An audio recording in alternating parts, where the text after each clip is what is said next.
see at all. He uses a cane to walk, he uses Braille to read, and it has a difficult time navigating life, but he has so much joy in his heart, okay? Our middle son's very much typical, but his struggle is a little bit different because have you ever tried to play catch with a blind brother, right? Have you ever tried to play tag with a brother that doesn't play tag? You know, but he also has joy in his heart. My youngest son has Down syndrome, okay? Intellectually disabled, ADHD, eloping. Does anyone know what that term means? Eloping. Run out the front door as soon as they can see it, right? Now you learn a new term because if your child does that, they elope, okay? So, my kids, even though my son did that, he has joy in his heart.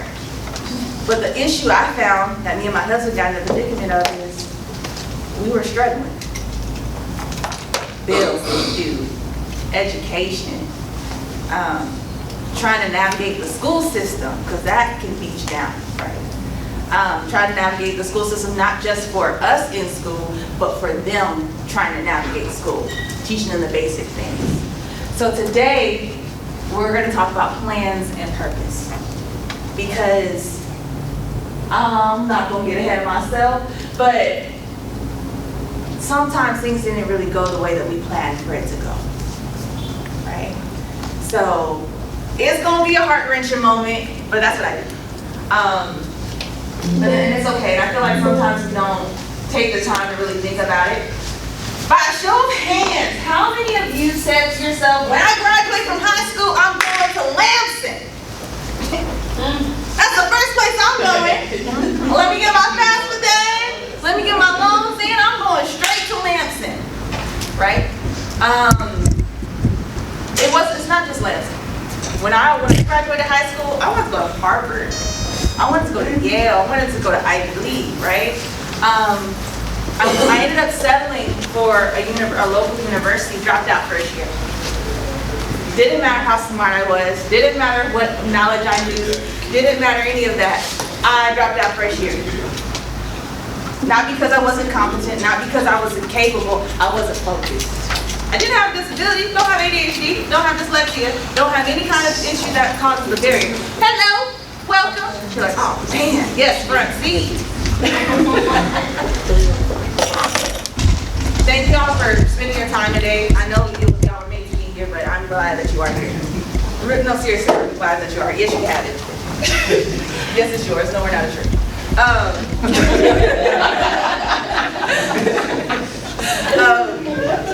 So I found myself falling into a spiral, and I blamed, well, if only my parents would have stayed together, then I could have finished college. If only I didn't have all these things that we didn't have to move 3 times, I could have finished college. If only. So then I found myself going down another downward spiral. And I ended up at 19 years old having my first child. Shout out to all the teen mamas, okay? And I was at a crossroad. Welcome. I was at a crossroad. Do I continue down this path, or do I make a change? And I think everybody, maybe not everybody, I'm not gonna say everybody, I think some of you are here because you knew you needed to make a change. And you wanted to start by coming to Lamson and shift some of the plans and understand what is the reason why I'm here. I can't just be sitting here doing nothing. I gotta do something with my life, right? All right. So, funny story. I was sitting in college. Mind you, maybe I shouldn't tell the story. I'm gonna tell it anyway. So there was this really young, like 17, 16-year-old, and I was a non-traditional student at this college. And she was like smiling. She's like, "You can do it. So what? You dropped out of school. So what? You don't have a decent job." I was like, this girl knows, shut up. Like, she got the Similac off her breath yet. She was here telling me how to live. So I don't want this to turn into one of those kind of talks. So y'all just gotta talk back to me. But Miss Aubrey, this is not what we're here for. Okay? So we're going down the path. I'm 19 years old, have my first child, find out he's visually impaired. Call my dad on the phone, let him know he's about to be a grandfather, and he asks the obvious question: how did that happen? That was the obvious question. How did that happen? And then you know what I told him? And I regret these words. Well, if you wouldn't have left, this wouldn't have happened to me. Was he in the room? No. He was not. There's still some seats up here. There's chairs up here, guys. There's 4, 5, 6, 7 seats up here. There's 3, 2. I can't see. 2? What? No, I see 2 chairs. This one's taken. Oh, there's 1 chair up here. There's chairs up here, guys. All right. So I started blaming. All right. Huh? Oh, you talking to me? No. No. What is it about? We can get to it. Plans of purpose. So introduction. Let me go back. Do I need to start over? No. This side's like, no! This side's like, what do we miss? You know? I'm going to go through the introduction, just the introduction. My name is Aubrey Simpson. I'm with Manifest Academy. Manifest Academy is an educational consulting firm. Sideways, heads go that way. What does that mean? It is basically we help families that have children with learning challenges, disabilities, get to their next step in life. That's what we do. We opened up a daycare facility off of 2738 Schumacher Road, not Schumacher, 2738 Shingle Oak Drive. Yes, 78247. And we accept 6 weeks through 13 years old. But I can't really talk about child care until we talk about self-care, parents. Okay? I know. I'm so sorry. Can I please help them out, please? Because I know y'all got here early. How many of you guys are parents? Raise your hand if you're a parent. Okay. Ooh, he said oof like it hurt. How many of y'all parents are bad kids? Like your kids don't listen to nothing else.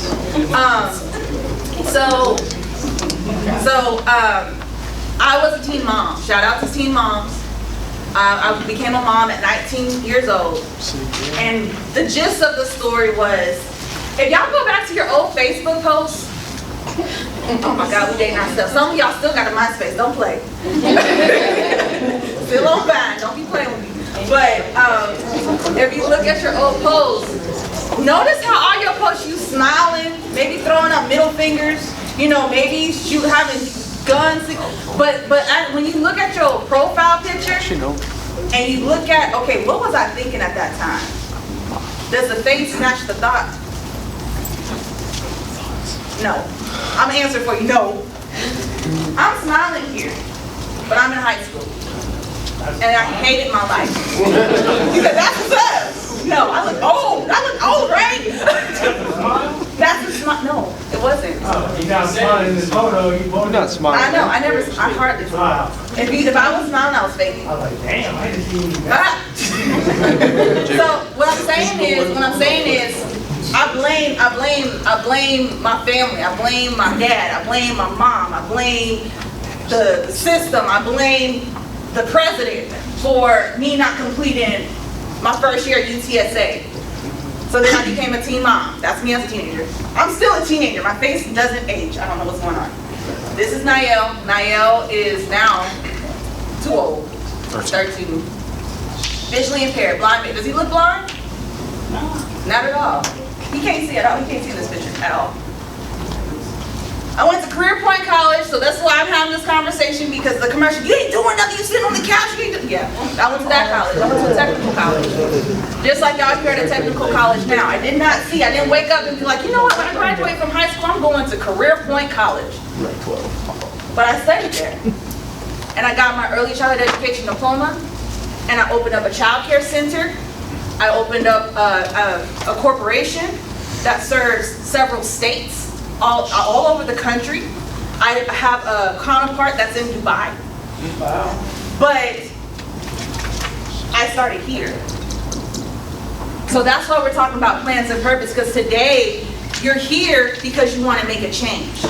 And this is not where you end, this is where you start. Okay? Mind you, I did not want to do this today. Not come here. I wanted to come here, but I had a whole nother present. Look, I got slide decks on deck. Decks on deck. But this morning, my heart was drawn to do something different. Have you read that book? Neither have I. Have y'all seen that show? I'm gonna start watching it. But Catch-22, have y'all heard the term? Yeah. Okay, so Joseph Heller coined the term. Y'all know what the term coin means? I didn't know. I found out like last week. Coin means that they're made famous for the term. So Joseph Heller, this book was written in 1960s about World War II. Military? Anybody here in the military? Okay, you was in it. You was in the military? Military? What branch? Air Force. Army, Air Force? Okay. What did you say? Okay. Any Coast Guards? No? Okay, so this book was written in World War II. And he coined the term Catch-22 because the military had put these soldiers in an impossible situation. The airmen were flying a plane, and they said that they felt like they were incapable of flying the plane, because you can land if you're insane, right? If you feel insane, you can land. But if you say, I don't feel capable of flying this plane, then they deem you sane for being honest and saying you can't fly, so you can continue to fly. So basically, the Catch-22 phrase comes from impossible situations. Don't raise your hand. But I know some of you in here feel like you're in an impossible situation, that you're in a constant cycle, that it's never ending. I don't know who these people are. I think they stopped calling me. Huh? No, I got customer service. They're going to answer the phone. Okay. They will answer. So you feel like you're in impossible situations. So this book was so successful that it turned into a Hulu series. So what I'm saying is, how do we move forward in impossible situations? Somebody talk to me. Just move forward. Just keep going. Okay, keep going in the same cycle. Over. No. How you know?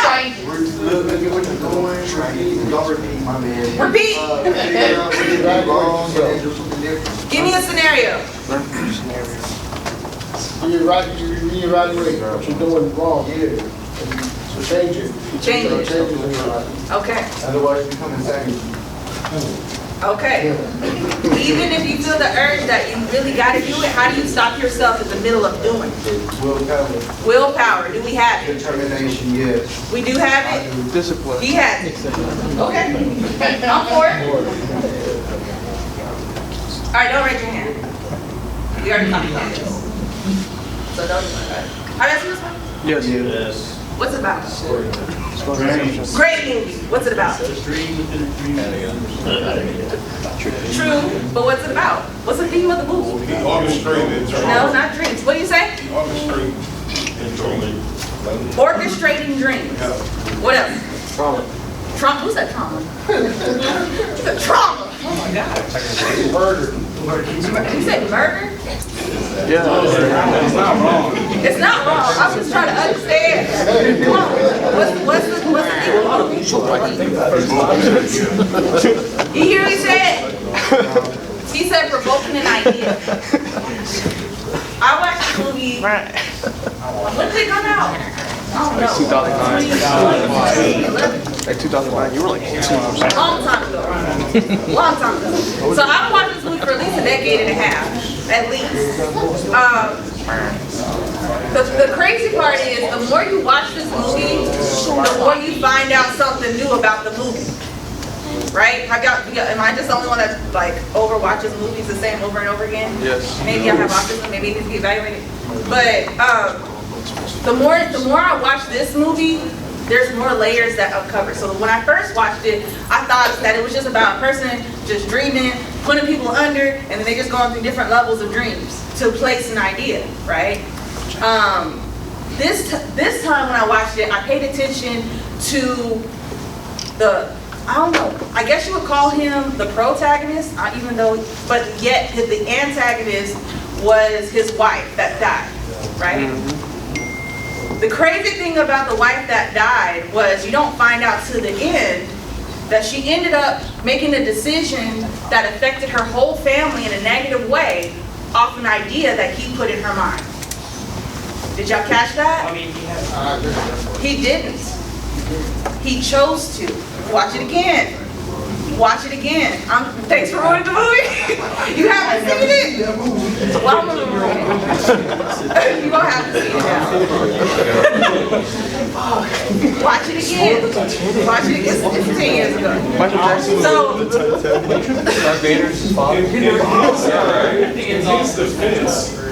in his defense, her name is Maul. Maul is Latin for bad. So her name is Molly, but he called her Maul. He called her bad. yeah, call her Maul. Yeah. It's Latin for bad. What were you gonna say? What were you gonna say? What were you gonna say? Well, it's Inception, actually.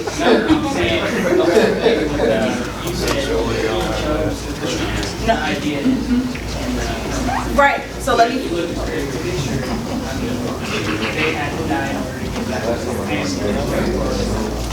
That's not necessarily the case. So that's the case, but that's not necessarily the case. So when they went to the third level of the dream, well, they actually they called it the basis of consciousness or something. They were there for 50 years. It was their first time there. They didn't know they were going to be there that long. Normally, when the time runs out, you give the kid, you get out, right? Well, for people that have seen the movie. But for him, they didn't know at that time when they were there how long it was going to take. So they were there 50 years. Yeah.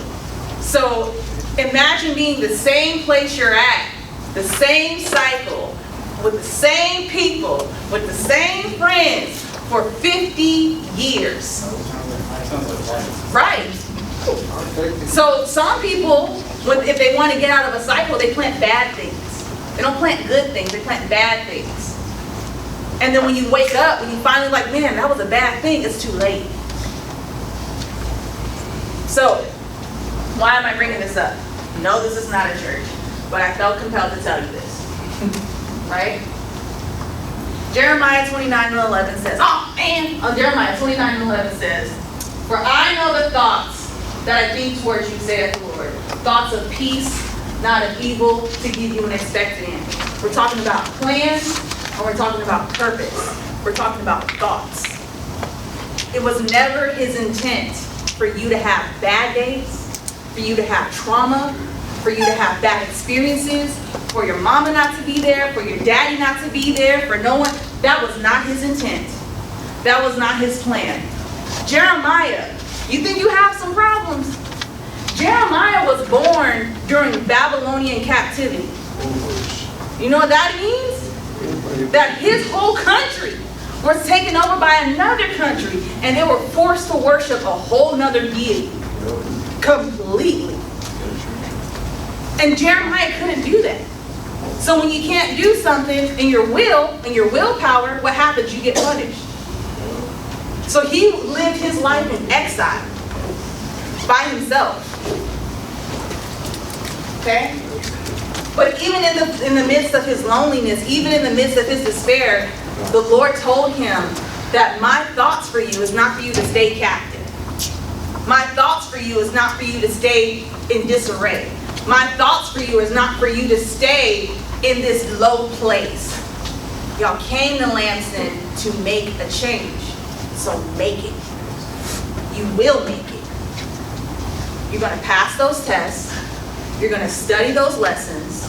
You're going to get your certification and move on to your purpose. Because your purpose isn't just to be a forever student. Okay? Talking from someone that went to technical college. So, yeah, we already talked about that. What's purpose? What's purpose? Everybody, you said intent. How do you know what your intent is? You don't. You just know. Someone Choose says. it. You choose it? You don't. Okay. I can choose to be an underwater basket weaver, but if I can't swim, cannot basket weave. Practice. Well, I can't. I tried it. I'm not gifted in swimming. Try to be shallow. You sound like that cripple guy. No, so what I'm saying is, purpose is, everybody is gifted in something. Could be mechanics, could be patient care, bedside manner, could be in nursing, could be in EKG, could be, everybody's gifted. You're put on this earth to solve at least one problem. If you looking around, there's problems around you, maybe you haven't tapped into your purpose yet, because your goal is to solve the problem. He's like, what? Yeah. But I don't know who you are.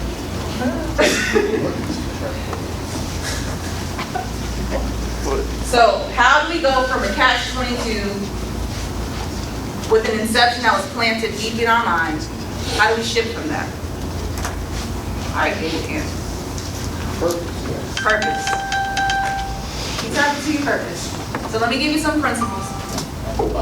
These are pretty common sense, but I just want to remind you, just in case you thought you forgot, because you didn't. Stop blaming others for where you are in life. When you stop shifting the blame on other people and why you're here, where you're at, you can move forward. I had to. Take responsibility for decisions that you made. Because when you was making the decisions, nobody else was in there with you.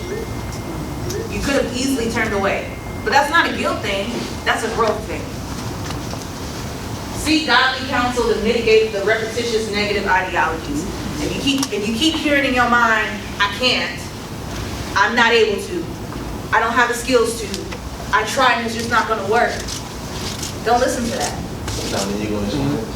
That means I know I'm not gifted to swim, and I ain't going to try to underwater basket weave. That means I'm going to seek my goals to something that I know that I can solve a problem for. And for me, it's children.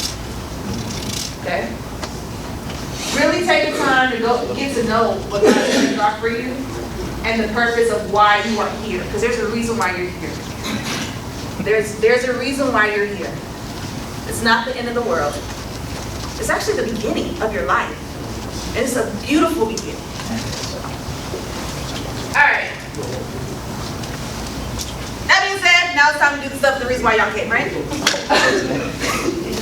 Manifest Early Learning Academy, we are open. We have children that are 6 weeks. We actually are open for children that is early as 6 weeks old to 13 years old. We're located at 2738 Shingle Oaks Drive. Y'all call right now and said you want to go tour, they will tour you right now. You can be admitted right now. We have student-only pricing and registration. So normally our registration is $99. It's $49 for you guys. Okay? The good thing is our prices are at the end of the month. You know how daycares bill weekly? We don't do that because we understand you're trying to get on your feet, trying to work, trying to go to school. So we don't invoice until the end of the month. So you only have one bill to pay. There's no extra late fees for that. One of the other things is we have Saturday and extended hours. Who goes to class on Saturdays and nobody can able to watch their kids? We're open on Saturdays. Who has to come to school late at night? Who has externships?